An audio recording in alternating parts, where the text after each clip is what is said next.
Good afternoon. You're watching Businessworld Live. I'm Jes Delos Santos. Time now to take a look at how the local bourse closed today, Friday.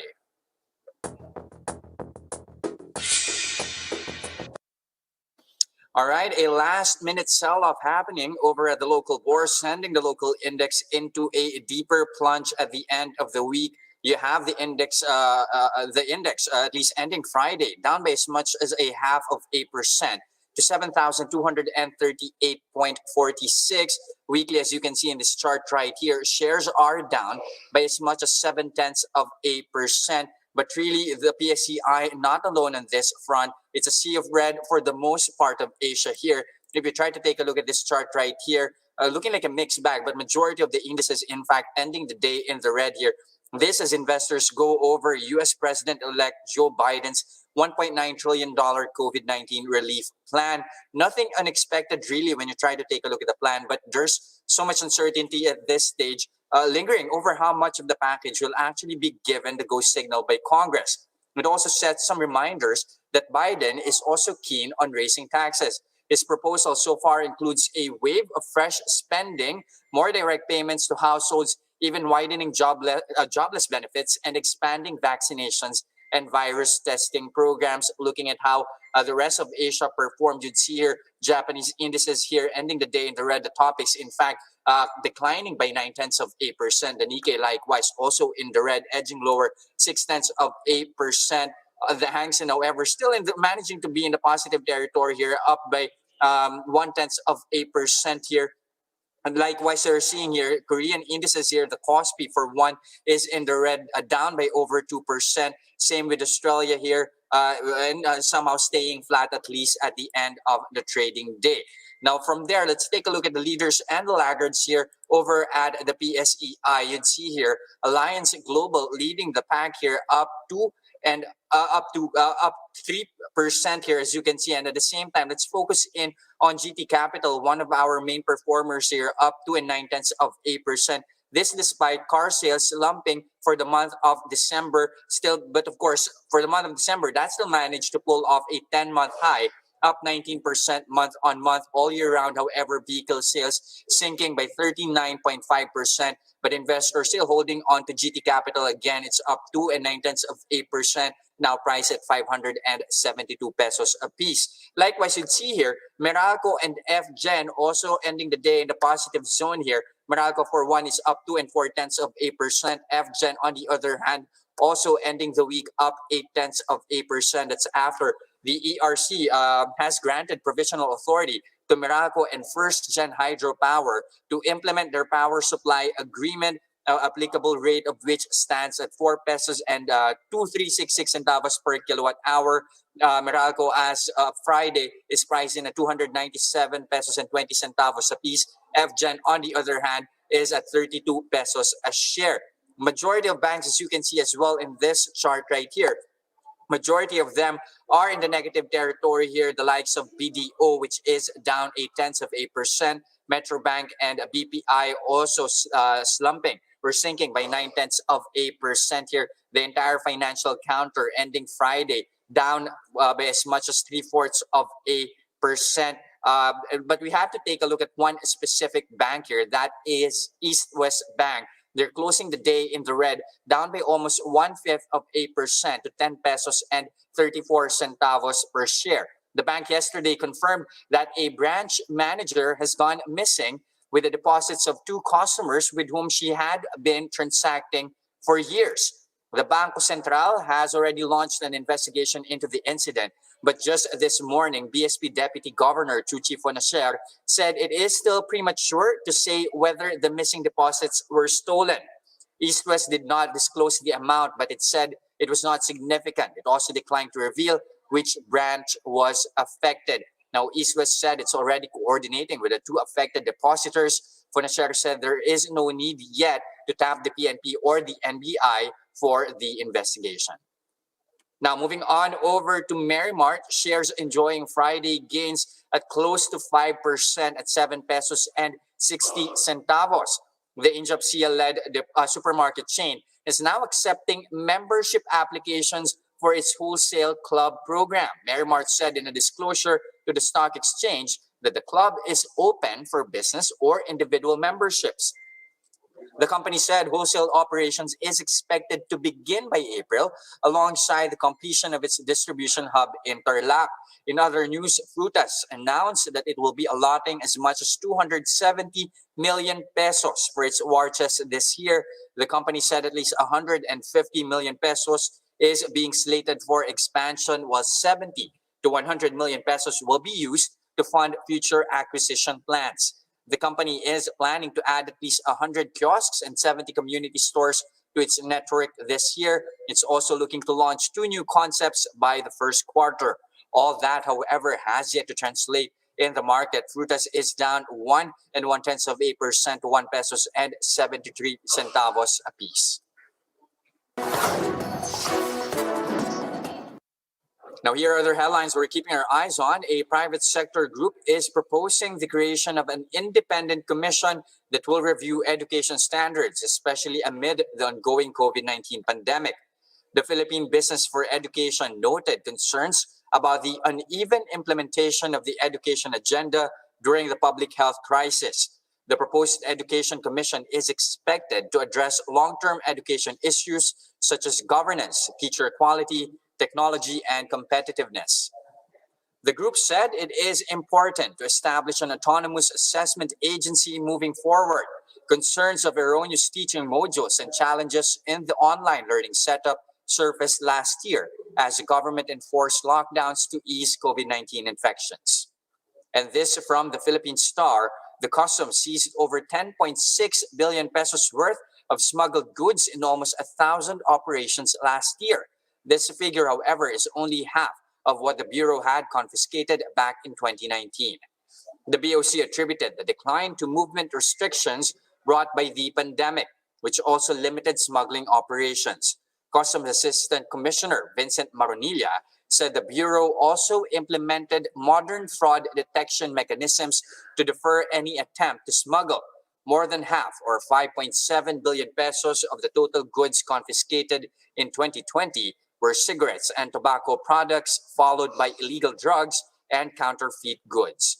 The customs generated a total revenue of over 530 billion pesos last year, 6.5% higher than the target, but 15% lower than the 2019 level.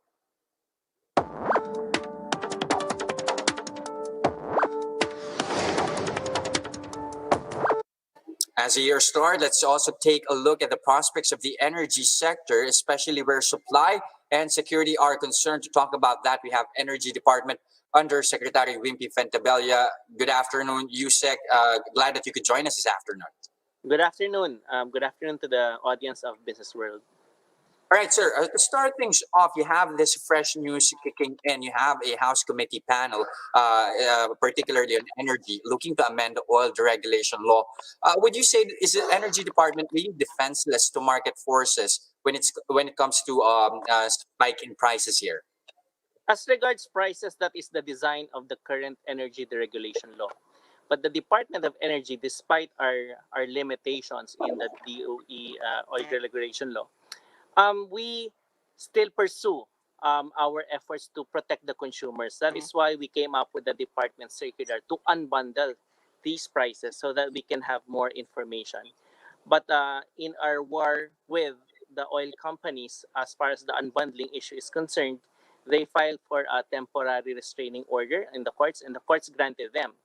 So that is why we are going to Congress and reporting these issues, because at the foremost of in our minds is how do we protect consumers. Number one, we should ensure that there will be sufficient supply, and number two, there should not be any abuse against the consumers. So that circular is what we are banking on. But since the courts are not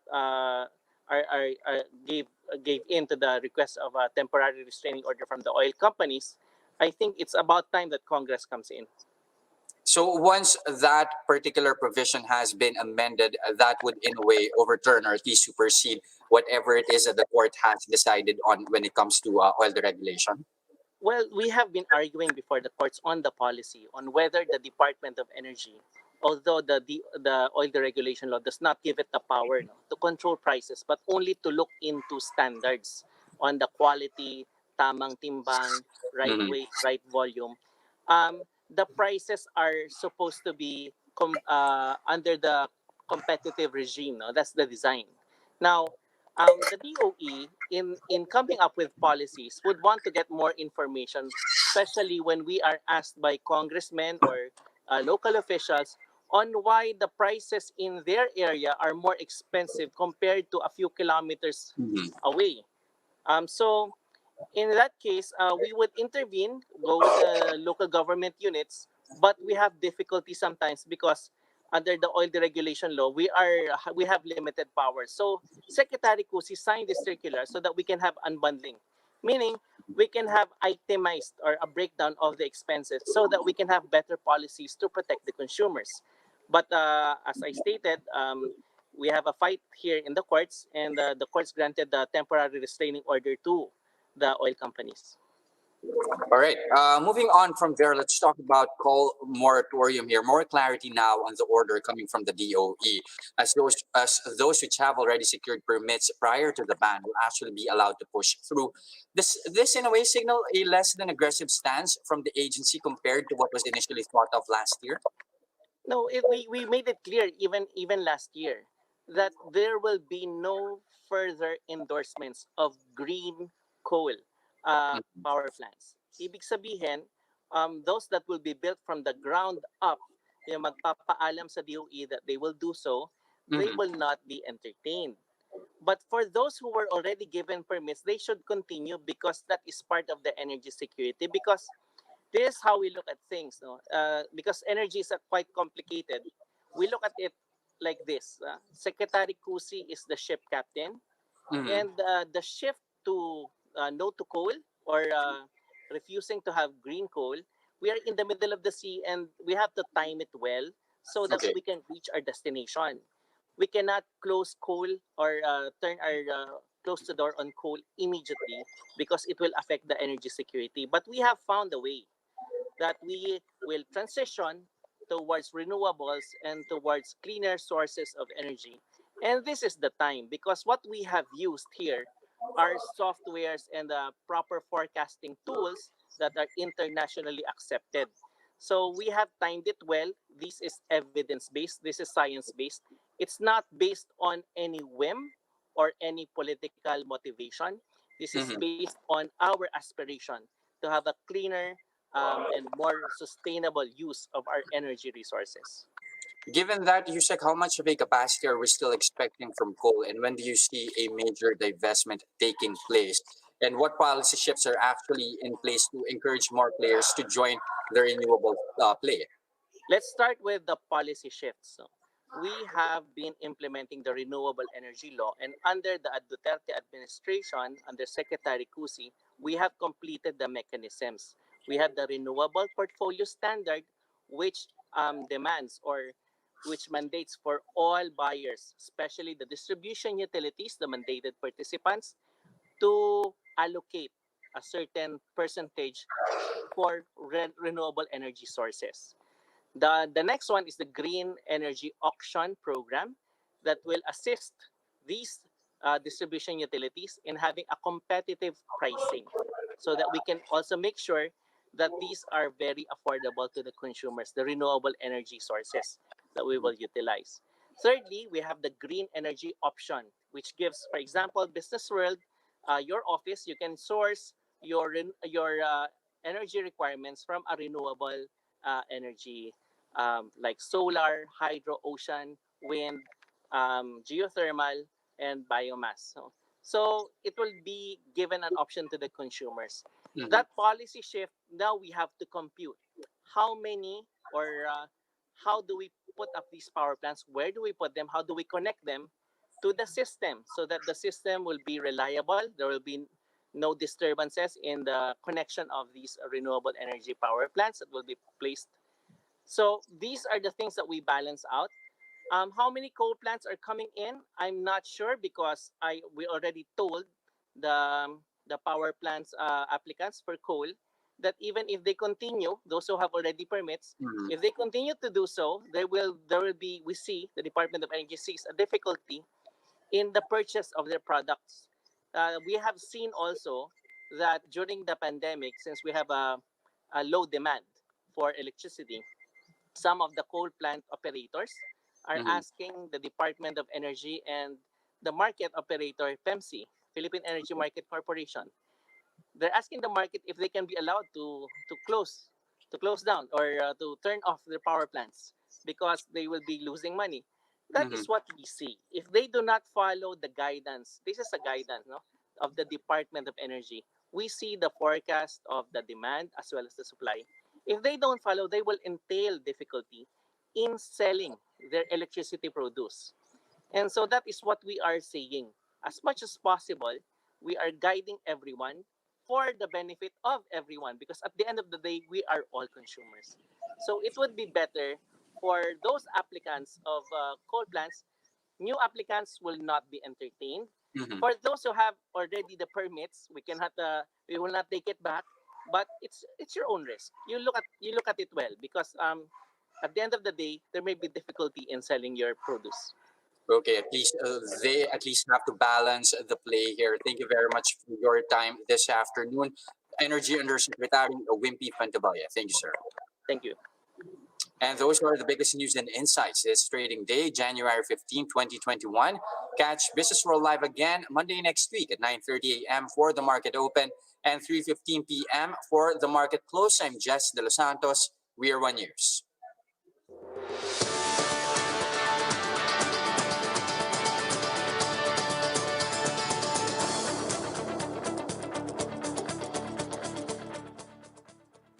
Yes, go ahead, the Governor Velasco. Mr. Senator, and with the permission of the President, we sent a survey form to all the governors to indicate uh, how much money they want to allocate for the vaccines that we can purchase for them. And at the same time, we